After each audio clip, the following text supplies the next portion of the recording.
to take the lead, not always following, but leading the pack, leading in the right direction, doing the things that will take you to the levels that you need to go and beyond them.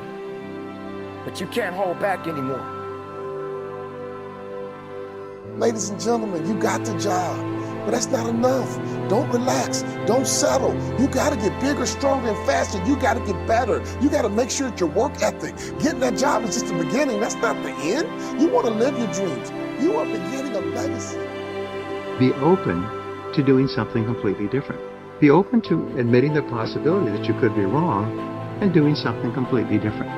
And what that does is it opens up your mind and your perspective so you can see all kinds of possibilities that you may not have seen before.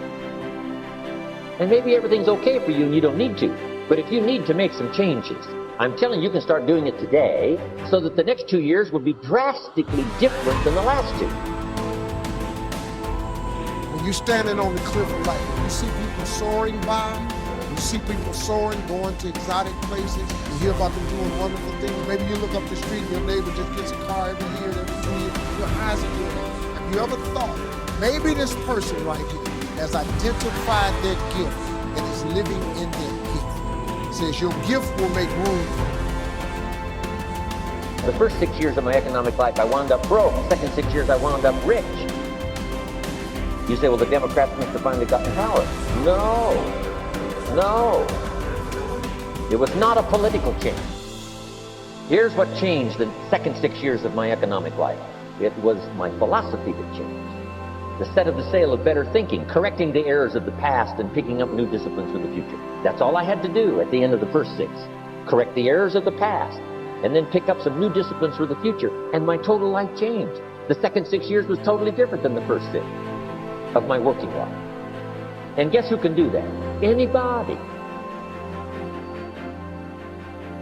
We can all get better. I've gotten better. First talk I gave, I stood up, my mind sat back down. But here's the secret to my success. I stood up and did it again. Stood up and I did it again. And I did it again and I did it again all those many years ago. I did it when I was scared, and I did it when I didn't want to, and I did it when I was ill. And I did it when it didn't work well, and I did it when they didn't appreciate it, and I didn't a lot of times when I didn't know much what I was doing. I just did it anyway. I got better day by day, week by week, month by month, and I'm asking you to do the same thing until you can develop a long arm and a long reach. When everybody's telling you you should rest, you should be working. Because if you're resting, you're taking away your best of yourself. Now, I'm not telling you to commit suicide and bury yourself in your work. There is always going to be a time and place for everything. But what is everything? What is everything to you?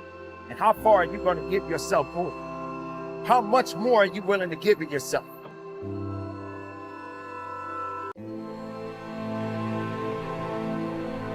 Fill your mind with brave dreams so there is no room for petty worries.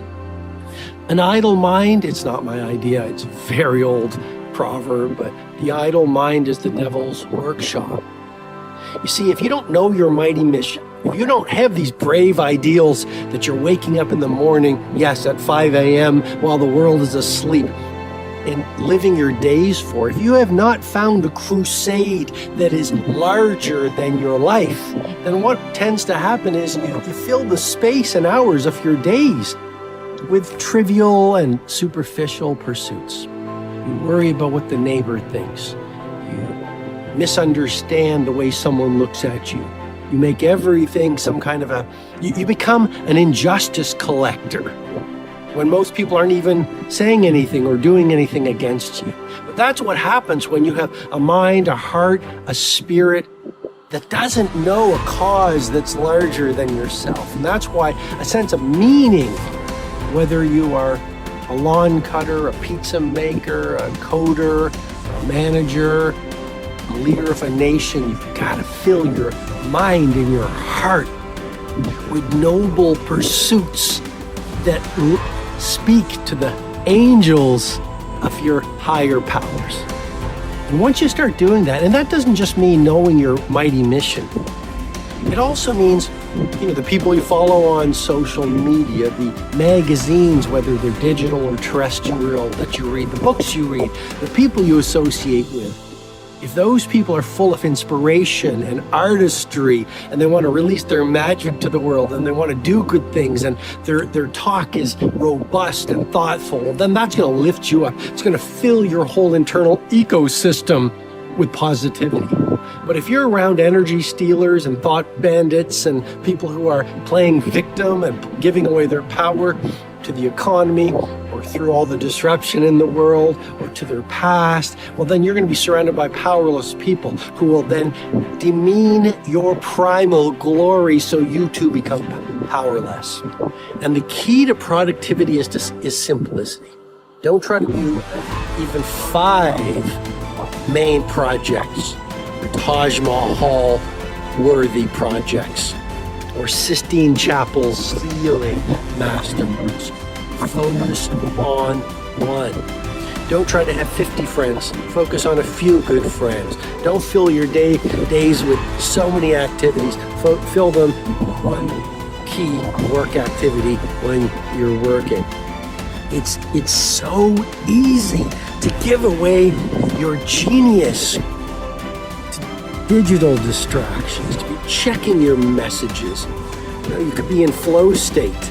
That's a term coined by Mihai Csikszentmihalyi when he was at the University of Chicago, to speak to that state of transient hypofrontality. We go very, very deep into the neuroscience of mastery and how the superstars achieve exponential productivity, and how you dominate your domain in a world of turbulence and uncertainty in my mentoring in the Circle of Legends monthly digital coaching program. And if you're interested, all the information is below. But for now, I just want to remind you, you are at war.